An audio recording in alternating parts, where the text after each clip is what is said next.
আমার প্রিয়জনেরা, প্রভু যীশু খ্রিস্টর নামে সকলকে জানাই নতুন বছরের অভিনন্দন। নতুন বছরে প্রবেশ করা আমাদের জন্য একটা অনুগ্রহের ব্যাপার, ঠিক না? একটা পুরোপুরি নতুন বছরে প্রবেশ করা কত আনন্দের ব্যাপার। এই বছরে ঈশ্বরের প্রতিজ্ঞা আমাদের জন্য কি জানতে চাইছেন তো, ঠিক না? ঈশ্বর আমাদেরকে কি নতুনভাবে আশীর্বাদ করতে চান, আমার জীবনে নতুন কি আশীর্বাদ দেবে, এই সব কিছু জানার আমাদের সবারই ইচ্ছা। এই নতুন বছরের জন্য ঈশ্বর একটা প্রতিজ্ঞা দিচ্ছেন। গীতসংহিতা 121 অধ্যায়ের 7 পদ। সদাপ্রভু তোমাকে সব অমঙ্গল থেকে রক্ষা করবেন, আর তিনি তোমার প্রাণ রক্ষা করবেন। The Lord will protect you, মানে ঈশ্বর রক্ষা করবেন।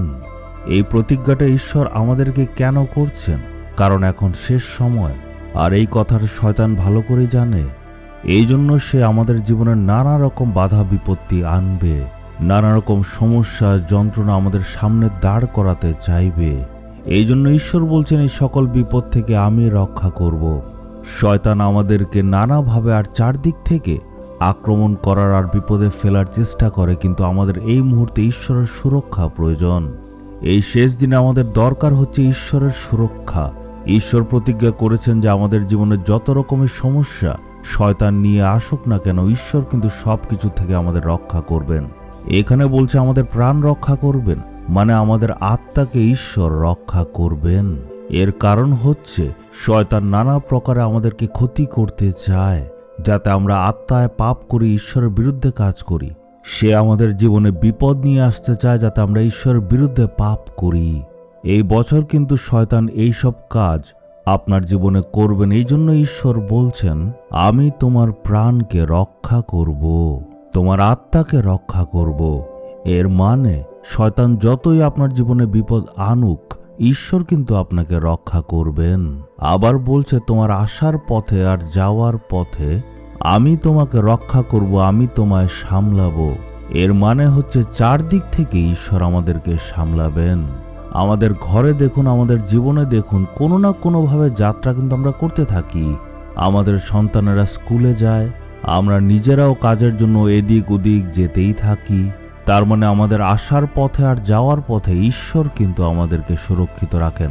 বাক্য দ্বারা উনি এটা প্রতিজ্ঞা করছেন। এই প্রতিজ্ঞাটা স্মরণ করে আমরা ঈশ্বরের কাছে যাতে যাই। যখনই আমরা আমাদের পরিবারের মানুষরা যাত্রা করে, তখন যাতে সেই বাক্যকে আমরা স্মরণ করে ঈশ্বরের কাছে গিয়ে বলি, প্রভু আপনি প্রতিজ্ঞা করেছেন আমাদের রক্ষা করবেন, আপনি রক্ষা করুন। আমাদের যাওয়ার পথে, আমাদের আসার পথে আপনার বাক্য অনুসারে প্রভু আপনি আমাদের রক্ষা করুন। এখন পর্যন্ত আপনি কিন্তু প্রভু আমাদের সামলে নিয়েছেন, তাই আমি বিশ্বাস করি আপনি ভবিষ্যতেও সামলাবেন। এরকম প্রতিজ্ঞা যদি আপনি স্মরণ করে সবসময় প্রার্থনা করেন, তখন দেখবেন ঈশ্বরের সুরক্ষা আপনার জীবনে চলে আসবে। সকল বিপদ থেকে ঈশ্বর আপনাকে রক্ষা করবেন, এটাই বাক্যে প্রতিজ্ঞা করছেন। শয়তান আপনার বিরুদ্ধে কি কি করছে, আপনার পরিবারের বিরুদ্ধে সে কি কি করছে কেউ জানে না, কিন্তু আপনি সেই প্রভুর প্রতিজ্ঞাকে স্মরণ করুন আর প্রতিদিন প্রার্থনা করে বলুন, প্রভু আমাকে আপনি রক্ষা করুন। পরিস্থিতি যা ইচ্ছা হোক না কেন, আমরা কিন্তু শয়তানের প্রতি যাতে ভয় না দেখাই, বাক্যকে সামনে রেখে যাতে প্রার্থনা করি। আপনি চিন্তা করবেন না, কারণ ঈশ্বর সকল বিপদ থেকে আপনাকে, আপনার প্রাণকে রক্ষা করবেন। আপনার আসার পথে আর আপনার যাওয়ার পথে ঈশ্বর সুরক্ষিত রাখবেন। প্রার্থনা করুন, আপনি বলুন, আমার জীবনে যত রকমের দুঃখ কষ্ট বিপদ আসুক না কেন, কিন্তু আমার ঈশ্বর আমাকে রক্ষা করবেন। আমার যাওয়ার পথে আর আমার আসার পথে ঈশ্বর আমার প্রাণকে রক্ষা করবেন। সকল রকম বিপদ আর আপদ আমার জীবন থেকে দূর করে ঈশ্বর আমাকে রক্ষা করবেন। বাক্যের মধ্যে ঈশ্বর আমাদেরকে প্রতিজ্ঞা করেছিলেন যে যুগের শেষ পর্যন্ত উনি আমাদের সঙ্গে সঙ্গে থাকবেন। এই বাক্যটা যাতে আমরা স্মরণ করি। বলুন, হে প্রভু আপনি সঙ্গে থাকেন তাই ধন্যবাদ। হে প্রভু আমি আপনার স্তুতি প্রশংসা করি। এমনভাবে আপনি আপনার হৃদয়ের গভীর থেকে ঈশ্বরের প্রশংসা করুন। এইভাবে আপনার চাইতে হবে। তাই বিশ্বাসের সহিত এই বাক্যটাকে আপনি উচ্চারণ করুন। তখন দেখবেন ঈশ্বর এই সারা বছর আপনাকে সকল বিপদ থেকে রক্ষা করে রাখবেন। তখন দেখবেন জীবনে আশ্চর্য কাজ হবে, বড় বড় কাজ হবে। আজকে মনে বিশ্বাস রেখে আমার সাথে কি আপনি প্রার্থনা করবেন?